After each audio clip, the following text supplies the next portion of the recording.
Welcome to another episode of Herbal Healing. We're back at the spectacular Cambridge University Botanic Gardens. Today we're going to be looking at some of the best herbs for immune health. Many people these days are keen to find ways to support immune health naturally. We can go down to the chemist and we can get medicines that will address symptoms, but what about the deeper implications of immunity? What about protecting ourselves in the first place? What if there were agents, medicines available that could actually promote our own natural immunity so that if we did get sick we would move through it really quickly and hopefully perhaps we don't even get sick in the first place. So that's what we're going to be looking at today. We're going to be looking at protection against the common immune challenges, coughs and colds, particularly as people move into the winter months. Very important to remember to keep their vitality up, for example. And if we do come down with something, very important to know where to go to get those symptoms addressed promptly so that they don't hang on, they don't turn into secondary infections, and we can get that immune challenge dealt with in a really, really easy and very, very quick acting way.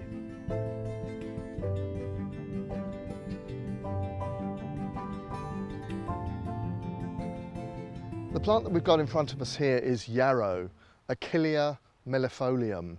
Now, all plants in Latin have those two names, and I'm going to explain each of these because I think it's relevant here. The first name of this plant, Achillea, comes from the Greek hero Achilles, and that really is kind of a comment on the way that this plant can come in heroically and save the day when you're coming down with something, particularly a viral infection, and we'll talk about that in a moment. But the other thing is the millefolium, and this is a really, really important way in which we can learn to identify this particular flower, because we found ourselves around and about this area. There are plants that look almost identical, but they don't have this. And millefolium literally means 1,000 leaves. So when you look at the leaves of this plant, you'll find that they look like feathers for a start, and you look at them very closely and they branch out and then they sub-branch and they sub-branch again. And so it looks as though it's got literally on a leaf stalk like that, thousands of mini leaflets.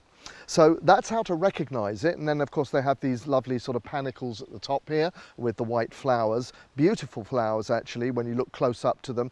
They're a member of the daisy family too, like Echinacea and like dandelion and many other plants that we use medicinally. Now, the medicinal virtues of yarrow, particularly in our circumstances here, because we're talking about immunity, is they are a diaphoretic. That means they make you sweat. And one of the best ways to use this plant, if you do feel like you're coming down with something, is literally to make a gigantic teapot full of it and just keep drinking it. Drink it and drink it and drink it. And when the teapot is gone, make some more and keep drinking it. And what you'll notice is that after a while, the heat will build up in you, you will then break sweat, and then you'll cool down because of the sweat. And then if you keep drinking it, it will happen again and again and again. And this is really what we call sweating it out. And what you'll find is if you do this for even just less than 24 hours, you should get rid of that viral infection, cold. Perhaps it'll take a little bit longer if it's the flu, but it really does move you through these crises very, very quickly, and that's why I referred to it being a little bit of a hero here. Now, if that wasn't enough, we do have specific antiviral properties here. Now, we don't like to use the word anti in naturopathic herbal medicine because this means that we're fighting against something that's outside of us, but what I mean by this is that it has the ability to neutralize viruses and get them out of the system really fast. So if you are coming down with what we call a viral infection, the common cold, the flu, something like that, this is the plant to go with as a first resort. And what will happen if you do this, at the first sign of something, you will not find that it will linger on, go to a secondary infection, and so forth. Now, it's the aerial parts of the plant that we use, so anything above the ground. Harvest it when it's out like this, dry it and prepare it and store it correctly. Best stored actually in brown paper bags in a dark place, and that will keep it nicely for when you really need it come those winter months. Okay, it's actually a very pleasant tea as well. It's a tiny bit bitter. We do also use it as a little bit of a digestive bitter as well, but the bitterness is not really one of the main qualities. It has a sort of fragrance to it as well. And by the way, you can mix it with other things. If you don't like the taste, you can mix it with a bit of peppermint or even elderflower actually, to make it go a little bit further. And of course both those plants will also assist assist in their own ways too. But this is a plant that I would not like to be without in the winter season particularly.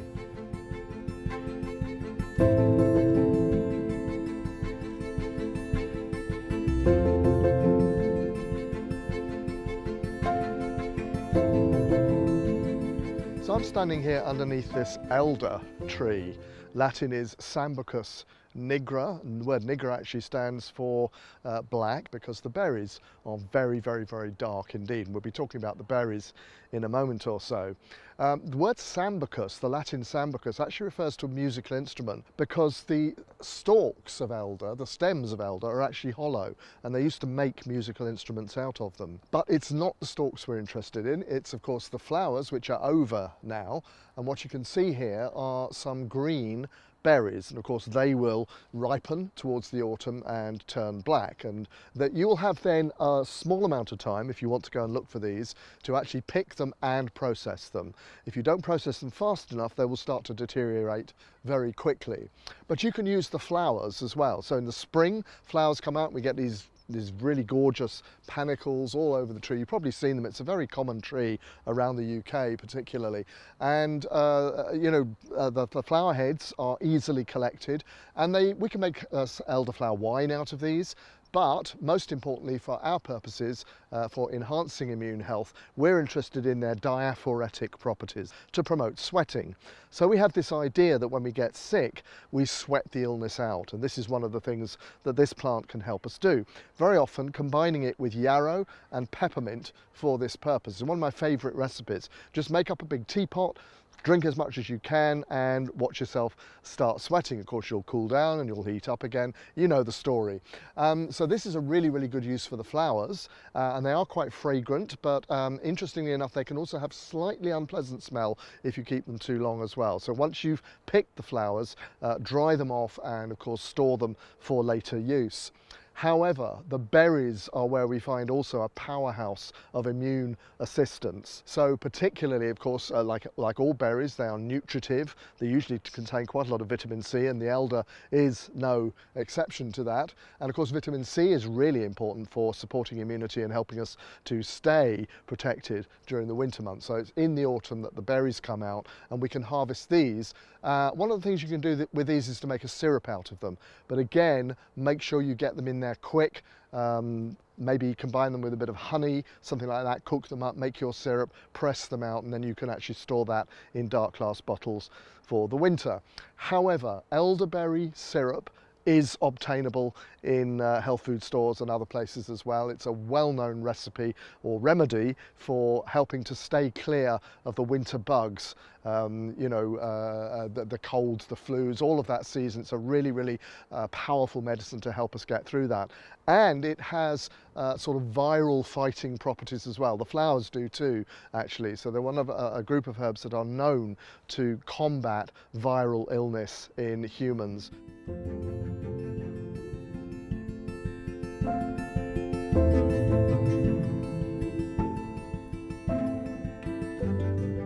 No piece on immunity would be complete without mentioning this plant.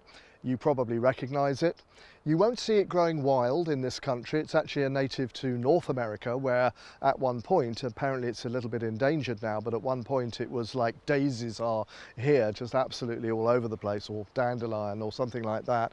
But it is grown popularly as a garden plant and also as a herb crop as well. So we have managed to grow it and produce our herbal medicines locally from this particular plant. The Latin is Echinacea purpurea. You can see why it's called purpurea because of the colour of it.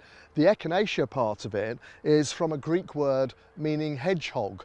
And if you look very closely at the centre of these wonderful flowers, you'll see that they're all spiny, just like a hedgehog. The whole plant can be used medicinally here. It used to be just the root, but we had one company who started to grow them in Holland actually, and they were actually only harvesting the aerial parts of the plant, and I've used that product and it's an extremely good one. So actually these days herbalists tend to use a combination of root and aerial parts all together. They all have substantial immune enhancing properties. One of the things that it does, and I'm going to mention first of all that in traditional medicine this plant is an alterative, and that word is an old medical word meaning that it sort of gently and almost subtly changes the condition of your body so that it becomes stronger, more vital and more resilient. And that is one of the things that Echinacea can do for us. So one of the ways I use the plant is to give it to patients, particularly over the winter months, not on a constant basis, but maybe just a spike here and there, just to get the immunity boosted at regular intervals. And one of the things it does is it promotes the production of phagocytes, which are the large white blood cells that go around gobbling up all the debris and clearing out all those important lymph channels, because the lymph system, of course, is what circulates our immunity. So if you can imagine a lymph system that's all blocked up, your immunity is not going to work very well, because it's not going to get through all the blockage, all the congestion, etc. This is one of the plants that we would use to help unblock the system. But it's more than that, because if you use it acutely, i.e. when you're just coming down with something, in some cases it can actually stop you from actually developing that viral illness. So it's not guaranteed to do that, you have to take your chances with it, but if it doesn't do it, at least you'll move through a little bit more quickly. And if you also add some of the other plants we've been talking about today, then you can help it along with that as well. It has actually quite a complex range of activities within the immune system, and some people sometimes say, well, you know, if it's an immune stimulant, would it be safe, for example, if I have an autoimmune disease? And it used to be thought that Echinacea would be dangerous if you had autoimmunity, because you don't want to boost an immune system that's already overactive. We have now demonstrated, or research scientists have now demonstrated, that Echinacea doesn't really do that. What it does, it has a very complex set of interactions with your immune system, finding out what it actually wants and helping it to achieve the correct balance. So we now think that Echinacea is also a plant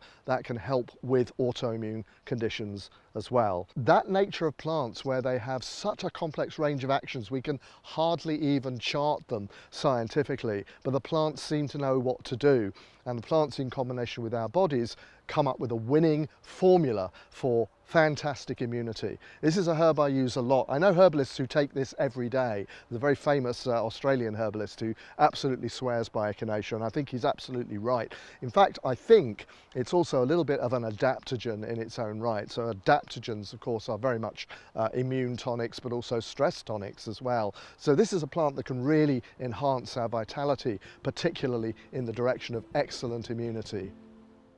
You know, your immune system is designed by nature to support you through all of these immune challenges. So all we're trying to do with the plants is to try to make sure that we optimize and promote your own natural ability to defend yourself. Don't forget to subscribe to our channel to stay up to date with future episodes. And if you have a topic or a herb that you'd specifically like us to cover, please just put it in the comments. I look forward to seeing you in the next episode of Herbal Healing.